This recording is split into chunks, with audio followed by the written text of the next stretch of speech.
మిత్రులారా అందరికీ నమస్తే. దేశ భాషలందు తెలుగు లెస్స అంటారు. నేను ప్రపంచ భాషలందు తెలుగు లెస్స అంటాను.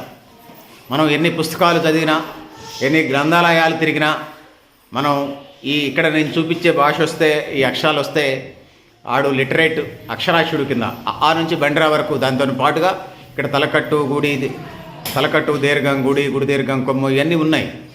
సో ఆ విజువల్స్ మనం పైన చూస్తున్నాం. దాని తర్వాత ఓవరాల్గా ఇక్కడ గుణింతాలు కూడా ఉన్నాయి. తెలుగు భాషకు సంబంధించినటువంటి గుణింతాలన్నీ మనకి ఇక్కడ కనపడతా ఉన్నాయి. ఫస్ట్ అంటే రెండో దీనికి కనిపిస్తుంది కాగుణింతం, ఒత్తుకా గుణింతం, చాగుణింతం, జాగుణింతం, టాగుణింతం, డాగుణింతం, డా తర్వాత తాగుణింతం, ఒత్తుతాగుణింతం, అది పాగుణింతం, బాగుణింతం, యాగుణింతం, షాగుణింతం. సో ఈ బ్రీఫ్గా మనకి కనిపిస్తూ ఉన్నాయి. సో 56 అక్షరాలు ఉంటాయి తెలుగు భాషలో. 56 అక్షరాల్లో ఆ నుంచి బండిరా వరకు.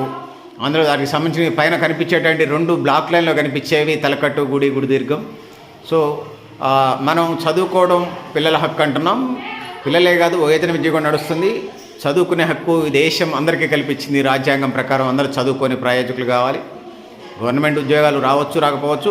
వస్తే గవర్నమెంట్ ఉద్యోగాలు, రాకపోతే ప్రైవేట్ ఉద్యోగమో, తెలివితేటలు పెరుగుతాయి, విజ్ఞానం పెరుగుతుంది చదువుకుంటే.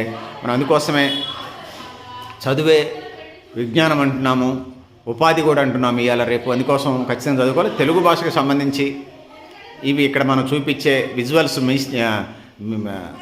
విజువల్స్ని టచ్ చేయకుండా ఎవరు తెలుగు భాషని రాణించలేరు అనేది ఇక్కడ నేను చెప్పదలుచుకున్నాను. పెద్దలారా, మిత్రులారా, ఇది పరిస్థితి. మీరు కూడా మీ అభిప్రాయాలను కామెంట్ బాక్స్లో రాయని తెలియజేస్తూ, నేను గరిడేపల్లి సత్యాన, న్యూ లక్ష్య ఆర్గనైజేషన్. థ్యాంక్ యూ ఉండాలి పెద్దలారా, మిత్రులారా. ఈ భాషల దానికి సంబంధించి నేను మొదటి లైన్ చదివే ప్రయత్నం చేస్తాను మీకు ఈజీగా ఉండటం కోసం. కాకు దీర్ఘమిస్తే కాగుడితే కి, కాగుళ్ళ దీర్ఘమిస్తే కి, కాకుమితే కు, కాకుమున దీర్ఘమిస్తే కు, కాకురోత్తంతే క్రు, కాకురోత్తన దీర్ఘమిస్తే క్రు, కాకేత్తంతే కే, కాకేత్తన పల్లితే కే, కాకింద ఎత్తంతే కై, కాకోత్తంతే కో, కాకోత్తన పల్లితే కో, కాకౌత్తంతే కౌ, కాకు 0 పెడితే కం, కాకు 2 0 పెడితే కహ. సో ఇదే ప్రొనౌన్సియేషన్ ఇదే ఉంటుంది, అక్షరాలు మారుతుంటే. ఇది తెలుగు భాషకు సంబంధించినటువంటిది. మళ్ళీ పెద్ద ఆయన అన్నట్టుగా దేశ భాషలందు తెలుగు లెస్స అంటారు. నేను ప్రపంచ భాషలందు తెలుగు లెస్స. 25 కోట్ల మంది ఈ ప్రపంచంలో, 1000 కోట్ల మంది, 900 కోట్లు, 1000 కోట్ల మంది జనాభా ఉంటే సుమారుగా ఒక 25 కోట్ల మంది, 25 కోట్ల మంది తెలుగు భాష మాట్లాడుతూ ఉన్నారు ప్రపంచవ్యాప్తంగా.